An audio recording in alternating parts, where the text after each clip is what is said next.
Let me ask you a question. When is a room really clean? I mean, is it just when it looks good? When it smells fresh? Because what if I told you that the most dangerous things in any environment are the ones you can't see at all? Today, we're diving into something called integrated cleaning and measurement, a framework that helps us finally see and get rid of that unseen threat. So let's start right there with that unseen danger. The biggest challenge in cleaning isn't the dirt you can see, it's the microscopic stuff you can't. And that's where traditional cleaning can give us this false sense of security, right? It creates an illusion of safety while leaving us totally exposed to what really matters. And this slide really breaks it down perfectly. On the one hand, you've got macro soil. That's the obvious stuff, the visible dirt, the dust bunnies, the coffee spills. Easy to spot, easy to wipe away. But the real enemy, that's micro soil. We're talking bacteria, viruses, and harsh chemicals that are completely invisible but pose a huge risk to our health.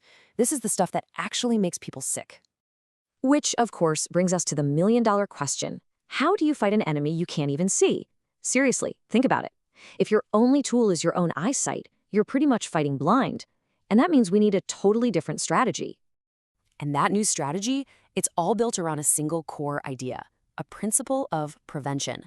So instead of just reacting to problems after they've already happened, it's about getting way out ahead of them. It's about building a proactive defense. And this is what it's called the precautionary principle. The idea is actually super simple, but really, really powerful. Basically, you don't wait around for 100% scientific proof that something is harmful before you take action to protect people.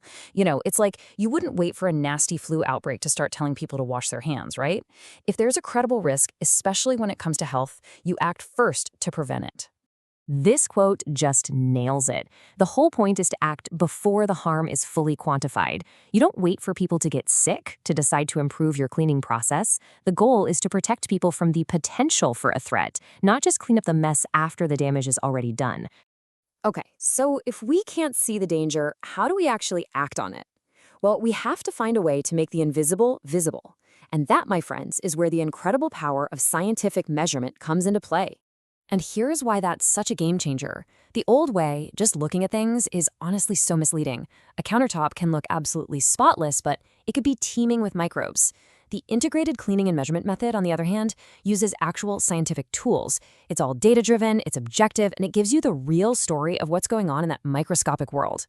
So what does this measurement actually look like? Well, it involves some really cool tools.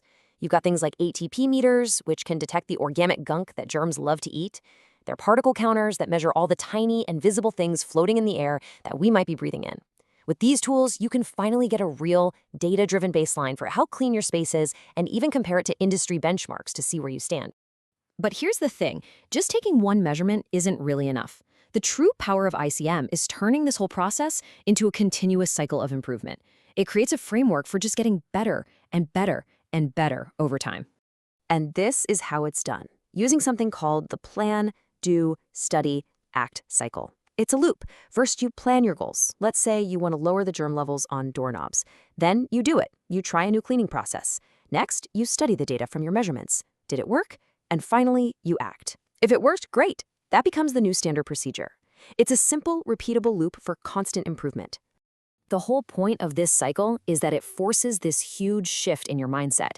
You stop thinking in terms of quality control, which is just fixing mistakes after they happen, and you start thinking in terms of quality assurance, which is all about designing a system that prevents those mistakes from ever happening in the first place. You're not just cleaning messes, you're proactively creating a healthier space. Now, this all sounds pretty involved, I know, but what's the bottom line?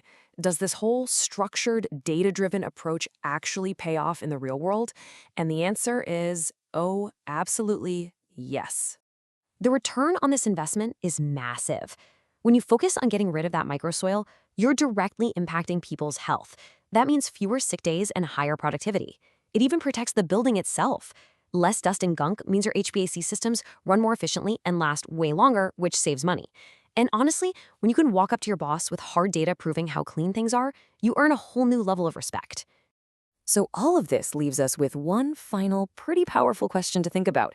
Is your current definition of clean, the one that's just based on what you can see, leaving your facility, your office, or even your own home exposed? Exposed to the threats you can't see? It's definitely something worth thinking about.